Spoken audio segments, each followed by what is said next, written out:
ons bid saam en vat sommer die persoon se hand langs jou, dan bid ons saam as geloofsfamilie. Almagtige God en Hemelvader, dit is U wat in ons nuwe lewe kan blaas. Dis U wat kan lewend maak dit wat dood is, en dis U wat kan genees wat stikkend en seer is. En so vra ons Here dat U ook vir ons vandag lewe blaas oor hierdie woord. Dat dit lewe is vir ons wese. Dat dit genesing en herstel bring, juis daar waar dit nodig is.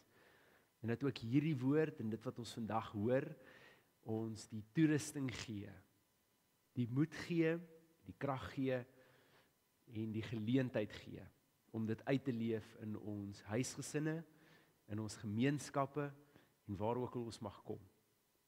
Vader, ons bid, kom verander in ons dit wat nodig is om te verander.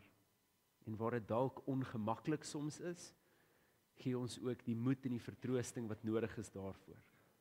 Ons vra hierdie nie omdat ons dit verdien nie, maar alleen uit U genade. Amen. Gemeente, ons teksgedeelte kom vanoggend uit Lukas 17. Lukas 17 van vers 11 tot 19. Ons gaan 'n teksgedeelte lees wat baie bekend is. Ons ken die storie van die 10 melaatses.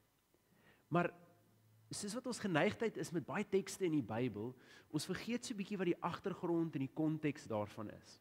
Ons lees die teks vir ons vandag en dan maak ons die afleidings wat vir ons sin maak vandag. Maar sekere tekste kry juis goud uit wanneer jy dit lees in die konteks van waar dit gebeur het. Want ons sekere gebruike en konsepte wat ons vandag nie regtig ken nie. Vat byvoorbeeld iets soos reinheid.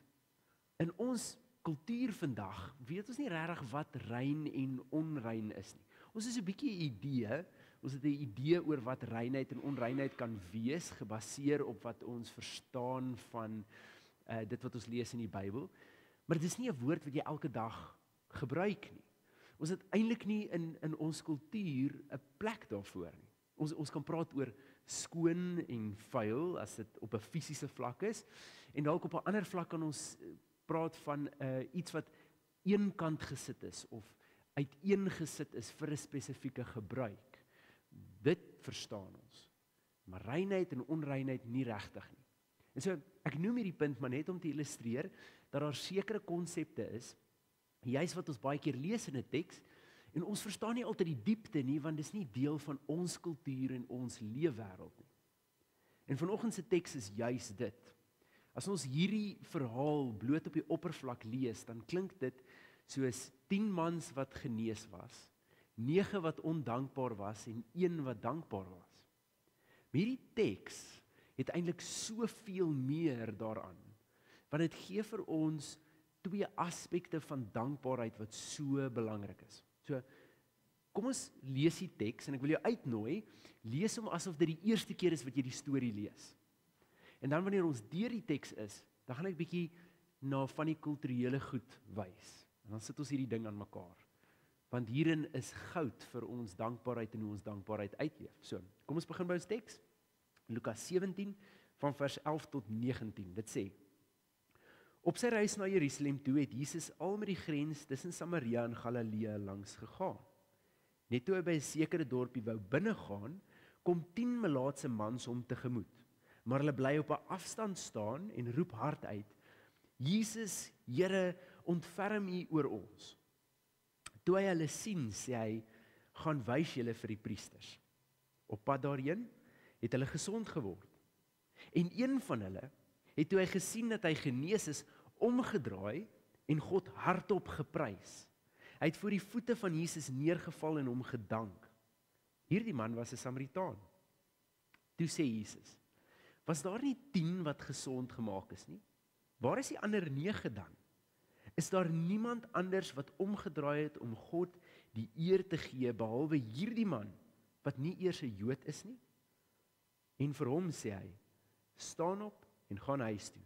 Jou geloof het jou gered. Net tot sover. Ek wil gou 2 goed uitlig. 2 konsepte wat ons uit hierdie teks uitkry. Die eerste hiervan is juis oor hierdie reinheidswoord. Het julle opgelet dat in hierdie verhaal is Jesus besig om melaatse mans te stuur om hulle self te gaan wys vir die priester. Nou, julle moet nou in gedagte hou, vir hierdie tyd kon jy nie, as jy onrein was, in God se teenwoordigheid gekom het nie.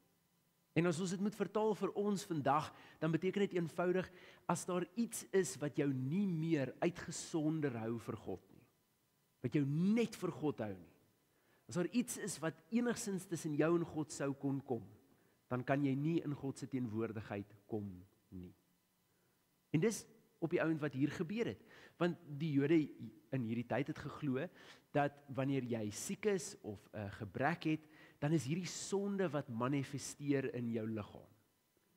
So, as jy gebreklik gebore is jy outomaties onrein. As jy enigstens sou siek wees, dan was jy onrein. As jy nie 'n suiwer Jood is nie, maar soos die Samaritane van verskillende agtergronde kom, dan was jy onrein gewees.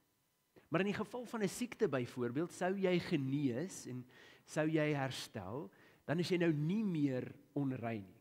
Maar as 'n bietjie van 'n patroon om deur te gaan. Jy moet eers 'n paar wasrituele deurgaan en dan wanneer jy nou deur al die rituele is om jou te reinig en jou skoon te maak en jou weer eenkant te sit vir God, dan het jy die laaste stap was om jou vir die priester te gaan wys. Die priester sou dan so 'n bietjie inspeksie doen, seker maak jy is regtig gesond, seker maak dat jy deur die regte reinigingsrituele gegaan het, en dan word jy weer toegelaat in die tempel. Dan word jy weer toegelaat in God se teenwoordigheid en jy word weer toegelaat om God te kom aanbid. In hierdie geval is Jesus besig om 10 melaatse mans, wat nog nie eers genees is nie. Ons praat nog nie eers van die reinigingsrituele waardeur hulle moes gaan nie. Hulle is nog nie eers genees nie. Sê vir hulle, gaan wys julle vir die priester. Die besonderse dink ek in hierdie verhaal is dat hierdie mans gaan. Hierdie is nie waarop Jesus enigstens uitwys nie, want hier sit 'n stuk wonderwerk in. Die feit dat hierdie mans, net soos wat hulle is, Jesus se woorde gehoorsaam en gaan. En dis die eerste konsep, die eerste aspek van ons dankbaarheid. Iets wat ons dalk so 'n bietjie in ons geloof mis. Dankbaarheid kom vir ons baie keer nadat alles gebeur het. Maar daar's baie te sê vir 'n gehoorsame dankbaarheid.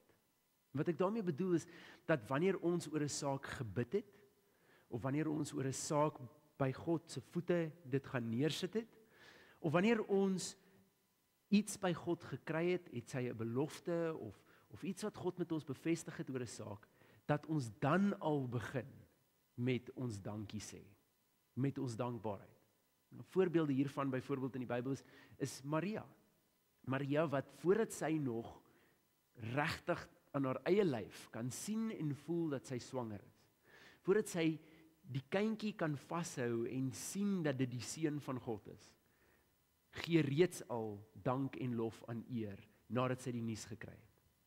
Of dink vir 'n oomblik aan Hanna wat in die tempel kom kniel en huil en smeek vir 'n kind. En Eli wat dan vir haar sê, God sal jou gebede hoor.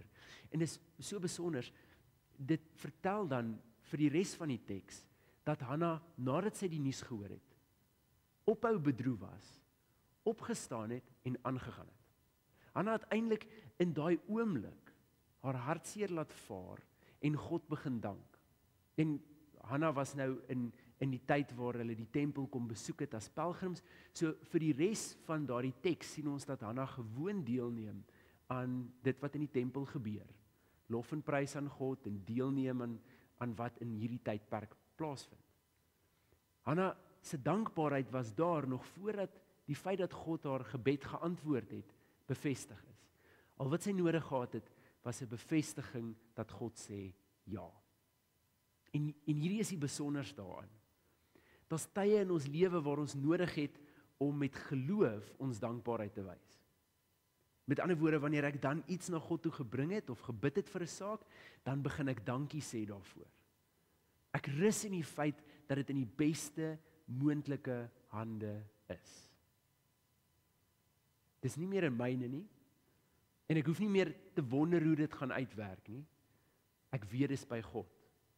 En onthou nou, dis dieselfde God wat vir die Israeliete, terwyl hulle onder hulle vyande gevange is, sê, ek weet watter planne ek vir jou het. Planne van voorspoed en nie teëspoed nie, van hoop en 'n toekoms. So met ander woorde, ek en jy weet, dat alhoewel hierdie ding wat ek na God toe gebring het, dalk nie heeltemal gaan uitdraai soos wat ek dit wil hê, dat dit in die beste moontlike hande is. En dat dit wat hier uitspeel, God heeltemal van bewus is, en dat God saam met my die pad stap. En dis waarvoor ek dankbaar is. Ek is dankbaar want ek weet dis in goeie hande. Ek is dankbaar want ek weet ek dien 'n getroue God. Ek is dankbaar want ek weet dit hang nie meer van my af nie. Dis 'n stuk geloof. 'n stuk belydenis eintlik.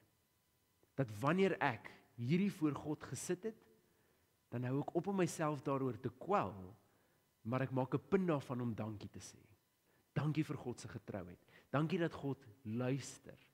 Dankie dat ek mag kom bid, en dankie dat ek hierdie mag voor sy voete neersit. Dis die eerste aspek. Die stuk dat daar partykeer iets van ons vereis word om so lank te doen. Daai dankie sê, nog voordat ek ten volle dit wat ek gevra het in die hand het.